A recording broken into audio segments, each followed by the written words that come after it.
السلام علیکم ورحمۃ اللہ وبرکاتہ۔ ناظرین، استقبال ہے فکر و خبر اسٹوڈیو میں، میں رضوان احمد ندوی ملکی اور عالمی اہم اور خاص خبروں کے ساتھ۔ تو ناظرین، اس وقت کئی ساری اہم خبریں ہیں جو آپ کے سامنے رکھنی ہیں۔ خاص کر غزہ کے تعلق سے کیا نئی تفصیلات وہاں سے سامنے آئی ہیں وہ آپ کے سامنے رکھیں گے۔ اس کے ساتھ ہی اور بھی مزید اہم خبریں تو تمام خبروں کے لیے دیکھتے رہیے خبرنامہ۔ تو ناظرین، سب سے پہلے مختصراً غزہ کے حالات پر نظر کریں گے، جانیں گے کہ وہاں کیا حالات ہیں۔ وہیں غزہ کے حالات کی اگر بات کریں تو جنگ بندی کے باوجود اسرائیل کی جانب سے فلسطینیوں کا قتل عام جاری ہے۔ غزہ شہر پر اسرائیلی ڈرون حملے میں مزید 4 فلسطینی شہید ہو چکے ہیں۔ وہیں جنگ بندی معاہدے کے خلاف ورزیاں اگر بات کی جائے تو بڑھتی ہی جا رہی ہیں اسرائیل کی جانب سے۔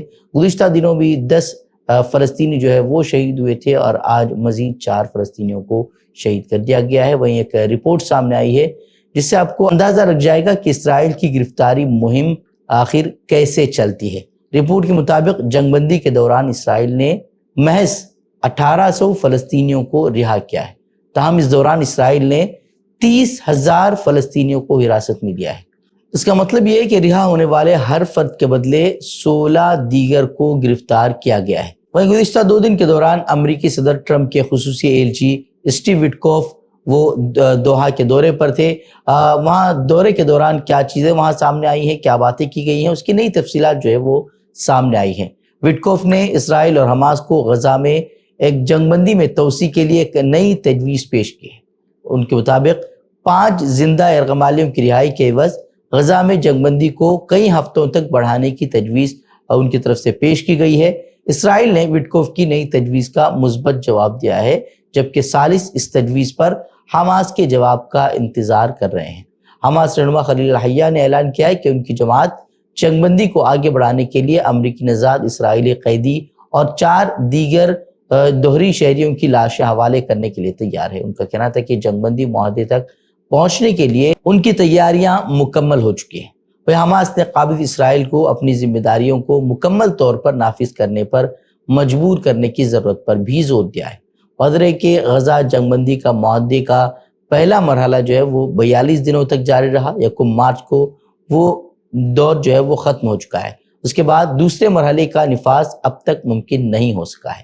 حماس اور اسرائیل کے درمیان اس کو لے کر کئی اختلافات موجود ہیں۔ پہلے تو اتفاق کر لیا گیا تھا کہ پہلے جنگ بندی معاہدے کا پہلا مرحلہ مکمل ہوگا تو دوسرے مرحلے میں داخل ہو جائیں گے، جس میں مکمل جنگ بندی جو ہے وہ اس میں بات ہوگی اور اس میں غزہ کے تعمیروں کی بھی باتیں ہوگی۔ لیکن اب جو ہے اسرائیل پلٹ چکا ہے، وہ چاہتا ہے کہ جنگ بندی کے پہلے مرحلے کو توسیع دی جائے، جس کے ذریعے اسرائیل کے جو باقی یرغمالی ہیں ان کی رہائی ہو جائے اور جو مکمل جو مستقل جنگ بندی کی بات جو ہے وہ رک جائے اور پھر اسے موقع ملے کہ وہ غزہ پر پھر سے حملہ کر دے۔ حالانکہ حماس کا یہ کہنا ہے کہ وہ پہلے مرحلے کو آگے نہیں بڑھائیں گے بلکہ وہ دوسرے مرحلے کی طرف جانا چاہتے ہیں، جس کے لیے اسرائیل تیار نہیں ہے اور امریکہ جو ہے اسرائیل کی حمایت میں اب نئی تجویزیں جو وہ پیش کر رہا ہے۔ غزہ میں قتل عام اور تباہی کے 2 بڑے ذمہ دار ملک امریکہ اور اسرائیل اب اہل غزہ کو کہیں اور بسانے کے لیے کئی ممالک سے رابطہ بھی کر رہے ہیں۔ ایسی خبریں جو ہے وہ سامنے آ رہی ہیں۔ خبروں کی مانیں تو امریکہ اور اسرائیل نے بے دخل کیے جانے والے فلسطینی مسلمانوں کی آبادکاری کے لیے 3 افریقی ممالک سوڈان، صومالیہ اور صومالی لینڈ سے رابطہ کیا ہے۔ امریکی اور اسرائیلی حکام نے عالمی میڈیا کو نام ظاہر نہ کرنے کی شرط پر تصدیق کی ہے کہ اس سلسلے میں سوڈان، صومالیہ اور صومالی لینڈ سے بات جاری ہے، تاہم وہ یہ بتانے سے قاصر ہیں کہ مذاکرات میں کتنی پیش رفت ہو چکی ہے۔ بتایا جا رہا ہے کہ افریقی ممالک کو فلسطینیوں کی آبادکاری پر راضی کرنے کے لیے 2020 میں ہونے والے معاہدے ابراہیمی کی طرز پر مالی اور سیاسی فوائد کی پیشکش کی جا سکتی ہے، تاہم صومالیہ کے وزیر خارجہ نے کسی ایسی تجویز کے موصول ہونے سے انکار کیا ہے۔ ساتھ ہی صومالیہ نے 2 ٹوک موقف اختیار کرتے ہوئے کہا ہے کہ وہ کسی بھی ایسی تجویز کو مسترد کرتے ہیں جس سے فلسطینی عوام کے ان کی آبائی سرزمین پر پرامن طریقے سے رہنے کے حق کو نقصان پہنچے۔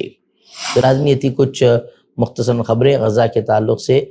تو اب بڑھتے ہیں ملکی خبروں کی طرف۔ میرٹھ کی IIMT یونیورسٹی کے کیمپس میں طلباء کے باجماعت نماز پڑھنے کا ویڈیو وائرل ہونے کے بعد تنازع کھڑا کیے جانے پر یونیورسٹی انتظامیہ نے 2 ٹوک جواب دیا ہے۔ یونیورسٹی نے واضح کیا ہے کہ نماز پڑھنا کوئی جرم نہیں ہے اور یونیورسٹی کیمپس میں تمام مذاہب کا احترام کیا جاتا ہے۔ دوسری طرف ہندوتوادی شرپسند عناصر واویلا مچانے میں مصروف ہیں۔ انہوں نے گنگا نگر پولیس اسٹیشن پہنچ کر کیمپس میں نماز کے خلاف شکایت درج کرانے کی کوشش کی، اور جب شکایت درج نہیں ہوئی تو جم کر ہنگامہ آرائی کی گئی۔ انہوں نے دھمکی دی کہ وہ کیمپس میں ہنومان چالیسا پڑھیں گے۔ اپنے عقائد کا حوالہ دیتے ہوئے انہوں نے کیمپس میں نماز کی یہ کہہ کر مخالفت کی کہ یونیورسٹی شکشا کا مندر ہے جہاں ماں سرسوتی موجود ہوتی ہے۔ کیمپس میں سرسوتی کی مورتی بھی نصب ہے، اس لیے ان کے مطابق کیمپس میں ہندو ریتی رواج کے علاوہ کسی اور مذہب کی مذہبی سرگرمیوں کی اجازت نہیں دی جانی چاہیے۔ اس تنازع کے آگے جھکنے کے بجائے یونیورسٹی انتظامیہ نے متوازن موقف اختیار کیا ہے۔ ان کا کہنا ہے کہ انہیں نماز پڑھنے سے کوئی اعتراض نہیں ہے، وہ سبھی مذاہب کا احترام کرتے ہیں۔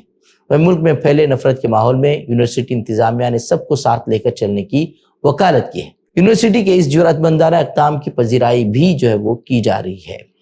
سماجوادی پارٹی کے رکن اسمبلی ابو عاصم اعظمی نے اورنگزیب کی تعریف کیا کر دی۔ ہندوتوا بریگیڈ اور بی جے پی لیڈروں نے اس پر ہنگامہ شروع کر دیا، ان پر کیس درج کیا گیا اور اسمبلی سیشن سے بھی انہیں معطل کر دیا گیا، یہاں تک کہ بی جے پی رہنما انہیں جیل میں ڈالنے کی تک باتیں کرنے لگے۔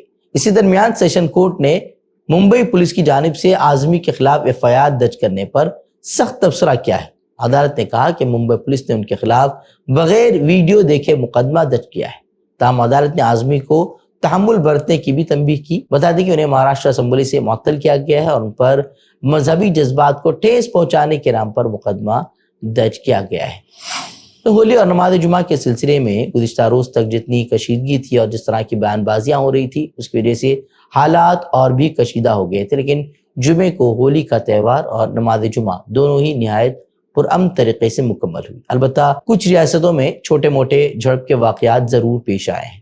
یو پی جہاں حالات بگڑنے کا سب سے زیادہ خطرہ تھا، وہاں ہولی اور جمعے کی نماز پرامن طور پر ادا کی گئی۔ البتہ جھارکھنڈ کے گریڈیا ضلع میں ہولی جلوس کے دوران فرقہ وارانہ کشیدگی پیدا ہو گئی، جس کے نتیجے میں دو فریقوں کے درمیان شدید جھڑپ ہوئی۔ پتھراؤ کے تبادلے میں کئی افراد زخمی بھی ہوئے ہیں، جبکہ مشتعل ہجوم نے متعدد دکانوں اور گاڑیوں کو نظر آتش بھی کر دیا۔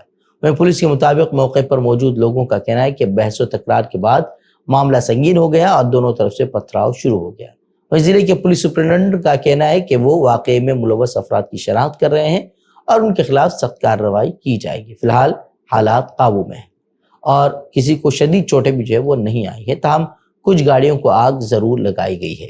وہیں پنجاب کے لدھیانہ میں بھی جمعے کے روز ہولی کے موقع پر دو برادریوں کے درمیان جھڑپ کا واقعہ پیش آیا، جس کے بعد علاقے میں کشیدگی پھیل گئی۔ جھڑپ اس وقت شروع ہوئی جب جمعے کی نماز کے دوران کچھ افراد نے مبینہ طور پر پتھراؤ کر دیا۔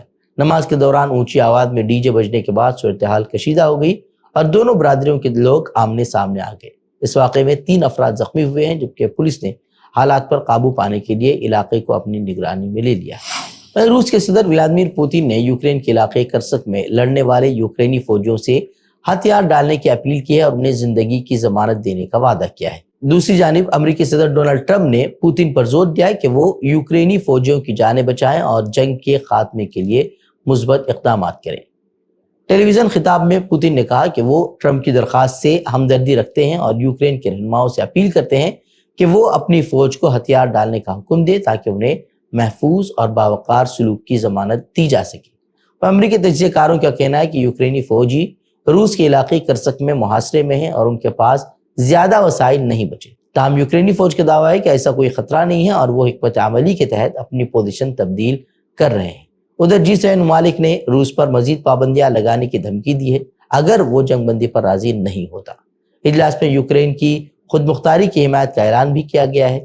اسی درمیان سعودی ولیعہد اور روسی صدر ولادیمیر پوتن نے اوپیک پلس معاہدے کی پاسداری اور یوکرین میں امن کے اقدامات پر تبادلہ خیال کیا ہے۔ بتا دیں کہ یوکرین جنگ میں سفارتی سرگرمیاں تیز ہو رہی ہیں اور امریکی صدر ٹرمپ کی مداخلت نے نئی بحث چھیڑ دی ہے۔ G7 کی جانب سے روس پر دباؤ بڑھایا جا رہا ہے، جبکہ سعودی عرب ثالثی کا کردار ادا کر رہا ہے۔ اگر روس اور یوکرین جنگ بندی پر متفق ہو جاتے ہیں تو یہ ایک بڑی پیش رفت ہوگی، لیکن سیاسی اور فوجی صورتحال اب بھی غیر مستحکم نظر آ رہی ہے۔ امریکہ میں غزہ میں جاری تباہی پر آواز بلند کرنا اور قتل عام کی مخالفت اب سب سے بڑا جرم بن چکا ہے۔ فلسطینیوں کے حق میں آواز بلند کرنے پر ایک اور طالبہ کو گرفتار کر لیا گیا ہے۔ اس سے قبل محمود خلیل کو گرفتار کیا جا چکا ہے، جس کی بڑے پیمانے پر مذمت کی جا رہی ہے اور اس کو لے کر قانونی جو چارہ جوئی ہے وہ بھی کی جا رہی ہے۔ وہ امریکی محکمہ ہوم لینڈ سیکیورٹی نے طالبہ کو اسٹوڈنٹ ویزا کی مدت سے زیادہ قیام کا ذمہ دار قرار دیتے ہوئے گرفتار کیا ہے۔ میں بتا دیں کہ ٹرمپ انتظامیہ نے امریکی یونیورسٹیوں میں فلسطینیوں کے حق میں ہونے والے طلباء کے مظاہروں کو دبانے کے لیے ان پر دہشت گردانہ سرگرمیوں کو سپورٹ کرنے کا الزام عائد کر دیا ہے۔ ان کا کہنا ہے کہ جو بھی فلسطینیوں کی حمایت کرے گا وہ دراصل حماس کی حمایت کرے گا۔ دوسری جانب حماس کی حمایت کا دعویٰ کرتے ہوئے ایک اور ہندوستانی طالبہ رنجنی سرینواسن کا اسٹوڈنٹ ویزا بھی منسوخ کر دیا گیا ہے، جس کے بعد اس نے ملک چھوڑنے کا فیصلہ کیا ہے۔ وہ امریکی صدر ڈونلڈ ٹرمپ جب سے آئے ہیں ایسے فیصلے لے رہے ہیں جس کی وجہ سے کئی ممالک کو پریشانیوں کا سامنا کرنا پڑ رہا ہے۔ اب ایک اور وہ تیاری میں سرگرم ہو گئے ہیں۔ وہ 41 ملکوں پر سفری پابندی لگانے کے منصوبے پر غور کر رہے ہیں۔ ان کی انتظامیہ نے جن 41 ملکوں پر سفری پابندیاں لگانے کی تیاری شروع کی ہے اس میں پڑوسی ملک پاکستان، افغانستان، ایران سمیت شام اور کئی دیگر ممالک شامل ہیں۔ ٹرمپ انتظامیہ نے 41 ملکوں کی 3 فہرست بنائی ہے، جس میں سے 10 ممالک کے شہریوں پر امریکہ کے سفر پر مکمل پابندی ہوگی۔ ان میں افغانستان، شام، ایران، کوریا جیسے ممالک شامل ہیں، جبکہ دوسری فہرست میں 5 ممالک ہیں جن پر جزوی پابندیاں عائد ہوگی، جبکہ تیسرا گروپ وہ ہے جن پر جزوی پابندیاں لگیں گی اگر ان کی حکومتیں 60 دنوں کے اندر سیکیورٹی سے متعلق کمیوں کو دور نہیں کرتی۔ اس میں جو ہے پاکستان سمیت دیگر ممالک شامل ہیں۔ یہ پالیسی دراصل 20 جنوری کو ٹرمپ کے ذریعے جاری ایک ایگزیکٹو آرڈر کا حصہ ہے، جس میں غیر ملکی شہریوں کے لیے سخت سیکیورٹی جانچ لازمی کی گئی تھی۔ انڈین ایکسپریس کی ایک رپورٹ کے مطابق یہ قدم امریکہ کی قومی سلامتی کو مضبوط کرنے کے لیے اٹھایا جا سکتا ہے۔ حالانکہ فہرست ابھی حتمی طور پر تیار نہیں ہوئی ہے اور اس میں تبدیلی بھی ممکن ہے۔ تو ناظرین، یہ خبریں مزید خبروں کے لیے آپ ہماری ویب سائٹ www.fikrkhabar.com کی طرف رخ کر سکتے ہیں۔